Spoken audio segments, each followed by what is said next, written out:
नमस्कार दोस्तों, स्वागत है आप सभी का योद्धा स्टडी जोन में। दोस्तों, आज हम बात करने वाले हैं एक टॉपिक जीआई टैग के बारे में। ये परीक्षा की दृष्टि से बहुत ही महत्वपूर्ण टॉपिक है। जितने भी वनडे एग्जाम्स होते हैं, प्री के एग्जाम होते हैं, चाहे वो स्टेट लेवल के पीएससी हो या यूपीएससी का एग्जाम हो, उसमें जो करंट का एक मुद्दा होता है, एक प्रश्न आता है, तो ये देखा गया है कि पिछले कुछ वर्षों में एक प्रश्न इससे जीआई टैग से संबंधित जरूर रहता है कि इसमें से किस उत्पाद को जीआई टैग दिया गया है या इसमें से कौन सा जीआई टैग नहीं दिया गया है। तो इस तरह से संबंधित प्रश्न कभी-कभी किसी तथ्यों पर कि आप दिए गए इस पर विचार कीजिए, फिर उसमें सत्य और असत्य पूछता है, तो वो जीआई टैग से संबंधित प्रश्न पिछले कुछ परीक्षाओं से या पिछले कुछ वर्षों से अवश्य देखने को मिलता है। तो इस वजह से ये टॉपिक बहुत महत्वपूर्ण है सभी प्रतियोगी परीक्षाओं की दृष्टि से। आगे आगामी जो परीक्षाएं हैं, जो अपकमिंग एग्जाम्स हैं, चाहे वो बीओ के एग्जाम हो, यूपीएससी का एग्जाम हो, यूपीपीएससी का एग्जाम हो, एसएससी का एग्जाम हो, सभी एग्जाम्स में इससे संबंधित एक प्रश्न अवश्य आता है। तो आइए आज हम इस पे बात करने वाले हैं कि जीआई टैग क्या है और कैसे ये जीआई टैग का महत्व क्या है, जीआई टैग कैसे प्राप्त होता है और कौन-कौन से प्रमुख उत्पाद हैं जिनको जीआई टैग मिला है, खासकर जो करंट में हाल फिलहाल में अभी किनको जीआई टैग मिला है, तो उन सभी उत्पादों को हम देखेंगे और जानेंगे। तो बहुत ही महत्वपूर्ण टॉपिक ये आपके लिए होने वाला है। सबसे पहले हम इसमें समझने का प्रयास करेंगे कि जीआई टैग होता क्या है और ये जीआई टैग कैसे हमको मिल पाता है या किसी उत्पाद को कैसे जीआई टैग प्राप्त होता है। तो इसको समझने का प्रयास करेंगे, उसके बाद देखेंगे कि जीआई टैग का महत्व क्या है, क्यों ये अवधारणा क्यों बनाई गई है। तो आइए अब सबसे पहले शुरुआत करते हैं कि जीआई टैग क्या है।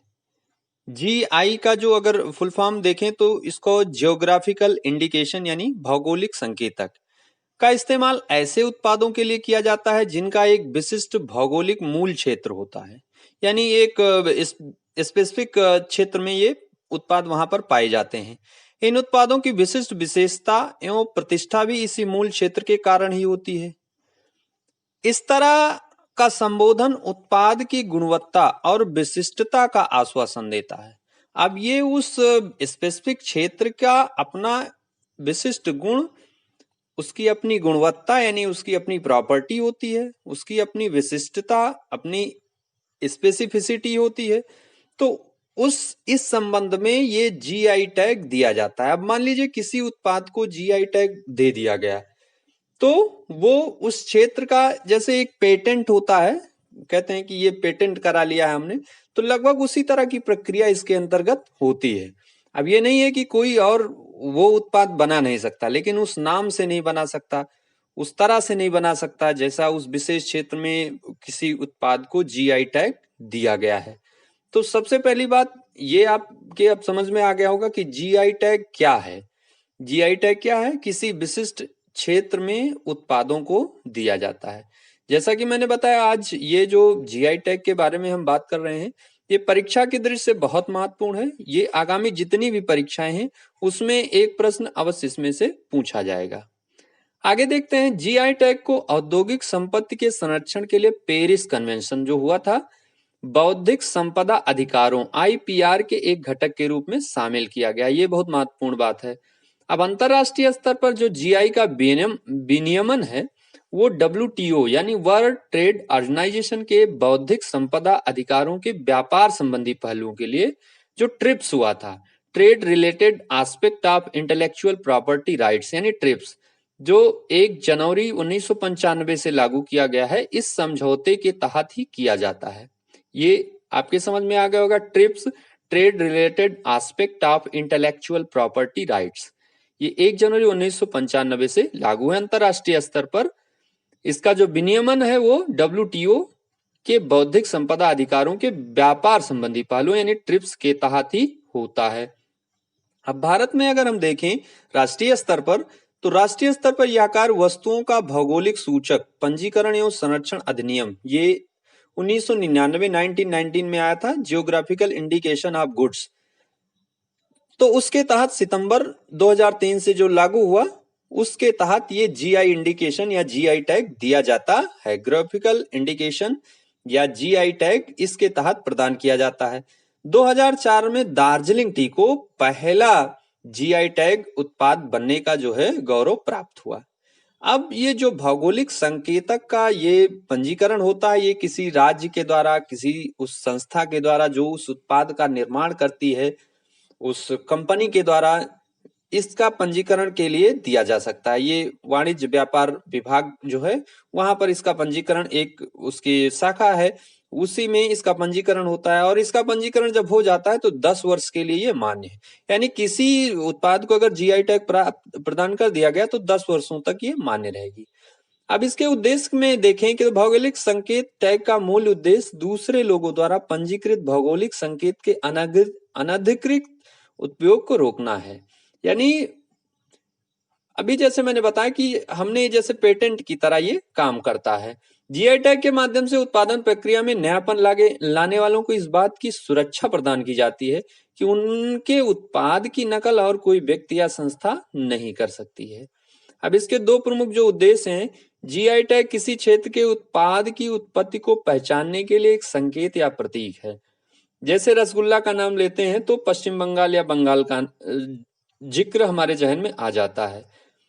इस जीआई टैग की मदद से कृषि, प्राकृतिक या निर्मित वस्तुओं की अच्छी गुणवत्ता को सुनिश्चित किया जाता है। कौन कौन सी? प्राकृतिक, कृषि और निर्मित वस्तु, 3 कैटेगरी इसमें हो गई। अब जीआई टैग प्राप्त प्रमुख उत्पाद, वैसे तो बहुत सारे उत्पाद हैं, उनकी संख्या घटती बढ़ती रहती है क्योंकि 10 वर्ष के लिए मान्य पंजीकरण हुआ तो उसके बाद समय खत्म हुआ तो उसमें से निकल भी जाता है। जो प्रमुख उत्पाद देखें एक नजर में तो दार्जिलिंग चाय, बनारसी साड़ी, कांचीपुरम सिल्क साड़ी, अल्फांसो आम, कोल्हापुरी चप्पल, कोल्हापुरी चद्दर, बीकानेरी भुजिया, नागपुर नारंगी, तिरुपति के लड्डू, शाही लीची, बंगाल का रसगुल्ला, ये सब बहुत सारे इस तरह से उत्पाद दिए गए हैं। इसके जीआई टैग को प्राप्त करने वाले उत्पाद हैं। नवीनतम अगर देखें हाल फिलहाल में पिछले कुछ वर्षों में या करंट में कौन कौन से उत्पाद हैं तो कड़कनाथ मुर्गा, ये झाबुआ मध्य प्रदेश, जिसमें लो कोलेस्ट्रॉल हाई प्रोटीन वाला मुर्गा होता है। कंदमाल हल्दी, ये उड़ीसा की है। भारतीय कॉफी की जो 5 किस्में हैं, arabica, Wayanad, robusta, Chikmagalur arabica, Araku valley और बाबा बुदुन गिरीज, तो वहां से इनको मार्च 19 में दिया गया है। इरोड हल्दी, ये मार्च 2019 में ये तमिलनाडु की है। तो इस तरह से नवीनतम।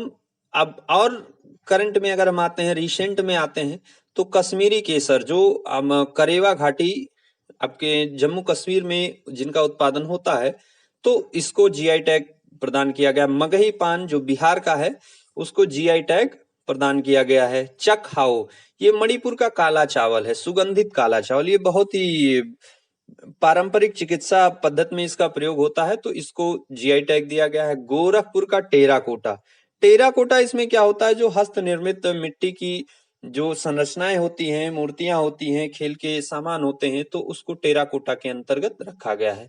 कडलाई मितली, ये तमिलनाडु की एक मूंगफली कैंडी है, ये भी इसको भी जीआई टैग दिया गया है।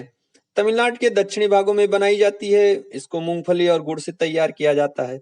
अब इसके लिए विशेष रूप से एक वहां की थामी बरानी नदी है, उसका प्रयोग किया जाता है। कहां पर? तमिलनाडु में, कडलाई मिडली के को बनाने में, तो वो माना जाता है कि बहुत ही सुगंधित और विशेष है।